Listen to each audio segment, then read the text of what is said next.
Bray Wyatt is hinting at an imminent return. Plus, MJF is reportedly making less money than some AEW mid-carders. And what's WWE's reaction to the whole MJF situation? We'll get into it in the wrestling news right now. Let him in. Please, it's cold out. Bray Wyatt flavoured news. Now, we've talked a few times about Bray Wyatt dropping little hints on Twitter. I feel like any time there's one now. I feel like any time that Bray Wyatt puts out anything on Twitter, we all go, whoa. Yeah. But this one's a little bit less cryptic than usual, Tom. A little less cryptic. A little less cryptic, as Elvis Presley would say. A little less cryptic. Conversation. Yes, a little more conversation from Bray. He's giving more clear hints at what might be to come, tweeting, "Patience, it's almost time." Yeah. Unless he's about to put on the best of Gary Barlow and it's getting to his favourite song and he's like, it's almost time. He's just getting almost time for Patience. Very excited about his favourite song, Patience. That could be it. Where do you think he'll crop up? If he isn't just teasing us, and this is true, where do you think he'll pop up? Well, Wyndham Rotunda could pretty much go as and where he wants to at this point. I'm trying to think if there's anywhere, like, obviously the first thing you think of is AEW. Of course. AEW. But I can't fathom anywhere within that company where he might fit, unless they're going to completely reboot the Dark Order and have him as the leader of that. I know it's something we talked about for a while. Potentially it could be that. Whether he turns up to unite Death Triangle and House of Black. Oh, yes. As a prediction in 9 pitches. Impact keeps coming up in conversation. Impact could be a possibility because even though they're definitely on a level below AEW in terms of scale, wrestlers who wrestle for Impact currently are always full of praise for how they're treated and how they're basically how Impact. It's so weird to think of the promotion that was TNA being actually very professional and like doing things properly. I think there's been a few cases where wrestlers have sort of let their contracts lapse and not renewed because they feel like they've not been used. There's been a couple of cases like that, but on the whole, you're right. Yeah. There is a lot of love for the very stripped back system that they run, whereby they work for 2 days and they're on telly for 8 weeks. Whatever. And there's some love for that, and maybe there would be good because then Wyndham Rotunda can continue doing things outside of wrestling that we know he's going to be doing a lot of anyway. But I think they're probably the two major candidates, but who knows? We'll just have to we'll wait and see. Wait and see what Bray/Wyndham 6 does next. MJF has been all over the news for the last week, and it continues today. Wade Keller of PW Torch giving us a little insight into his financial position within AEW. What's he had to say, Jack? Yeah, he was saying that nobody has moved higher than MJF from those starter deals amongst the people who started on the same level as him. So he has been given a raise over the years since his contract started, and a bigger one than anyone else of his level. But AEW's obviously got this structured tier system that Cody talked about before, where he said there was various levels, and then at the top there was Jericho.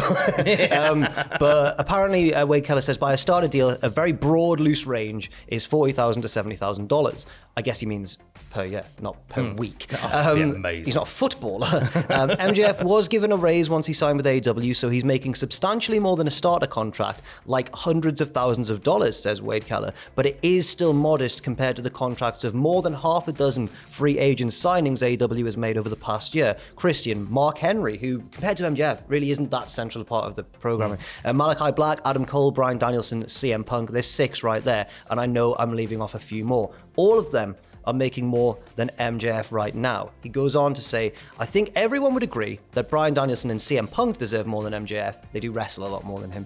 But part of MJF's presentation is that he doesn't need to wrestle all the time. He winds people up and all that. You would argue Adam Cole should probably be in the ballpark, and if he's paid more, it's not like a huge deal. But MJF has been way more valuable, this again is all the opinion of Wade Keller, to AEW than Adam Cole. And if you look at Christian, Malachi Black, Mark Henry, he's obviously worth more and has been worth more to the company, and he's just not getting paid near what they're getting paid in most cases, and actually in many cases. Those wrestlers are getting paid 4 or 5 times more than him, so MJF is by all accounts kind of fuming about this. And you can kind of get it. I think a lot of people are drawing comparisons between the MJF walk out in speech marks, or the situation and the Sasha Banks and Naomi situation, and saying why is one being treated online differently to the other. And I mean, I think, you know, any time where you're playing silly buggers with your employer, it's never always a good time, but there's always some sort of legit beef behind there. With Sasha and Naomi, it's a creative one. With MJF, it seems to be a financial one, because certainly creatively he should be incredibly fulfilled. Yes. Sasha and Naomi, not so much. Yes. But certainly financially, it seems like, because obviously he was brought, when, you know, think about it, when MJF joined AEW, like he was coming off of MLW, like he worked hard there. Yeah. But this was the biggest platform he'd been on, and I think that many were surprised by just how quickly, like his star rose, and how much he belonged in that main event picture he's very kind quickly. of broken the contract system in AEW by becoming such a big star and by being so good at his job so fast. Absolutely. But I think a lot of people have been saying stuff like, if he could, and I get both sides of it really, but if he could have just been a bit more patient and waited 2 years, then he would have been in for a huge raise for whichever company he decided to go to, probably. But then again, you know, who knows what can happen in those 2 years? He could break a leg. It could all, you know, I understand fully why he feels like he should be worth more now, especially when, as Wade Keller has said, people like Mark Henry was the one who stuck out for me there, because he doesn't really he doesn't wrestle. He just sort of does commentary, does a bit of commentary and does like one backstage interview on Rampage, and it's like, and fair play, he might do training or agent work behind the scenes, of course, but MJF's very central to the product. Well, you say that, but Mark Henry does say it's time for our main event. Oh yeah, MJF doesn't do that. Several $1,000 a word. Yeah. There, when you break it down like that. No diss to Mark Henry or love to Mark Henry. It is time for our main event in terms of the stories, though.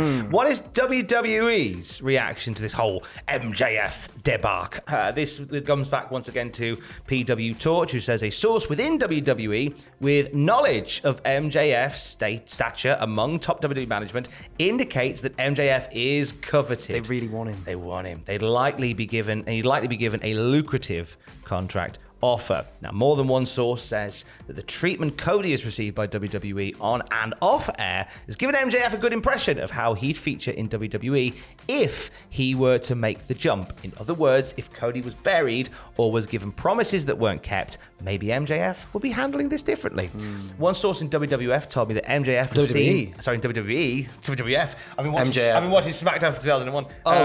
One source in WWE told me that MJF is seen as such a commodity that his recent and tractable behavior on and off air with AEW would not deter Vince McMahon from making him said lucrative offer.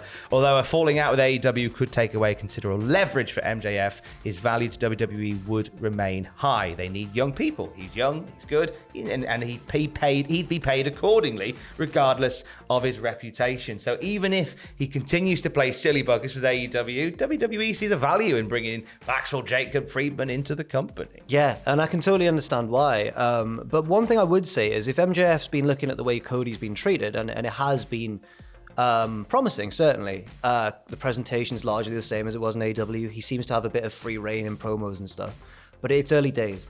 And quite often we've seen WWE bring in somebody, a huge name, and then they've kind of just become run of the mill, or, you know, they've become, the storylines have faded away. It seems like they don't know what to do with them. So while Cody very much seems the sort of character who will constantly be pushing and constantly be pitching things backstage and ideas, we'll have to see whether WWE's presentation of him remains at this high level going forwards, because it is still very early days.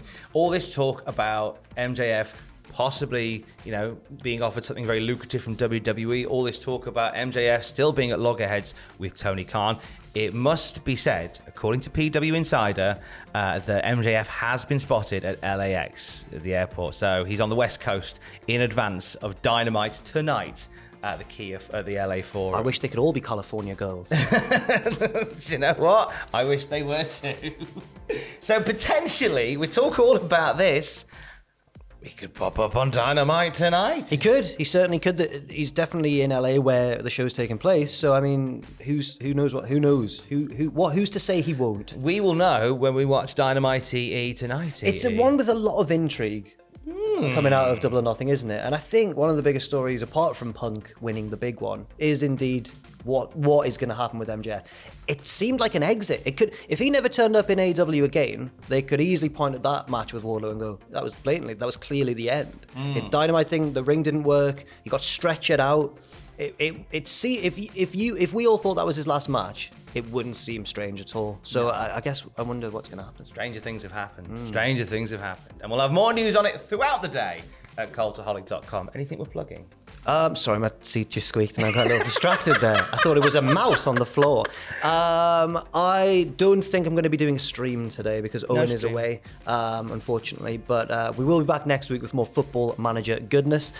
Also, check out what happened at if you haven't watched Double or Nothing and you want to catch up on everything. Have you got anything? And 9 pictures for Hell in a Cell. And 9 pictures for Hell in a Cell, which only just went up yesterday on the channel 2. So that's full of weird and wonderful ideas from me, Tom, and Fraser. I've watched a bit of it back. My fringe is out of control. Man, I'd just been in the shower not long before that, and it had just dried, and it was flopping all in my eyes. Absolute chaos. Absolute chaos. Check out The Fringe and admire it at youtube.com/cultaholic. Stay safe. I love you. Bye.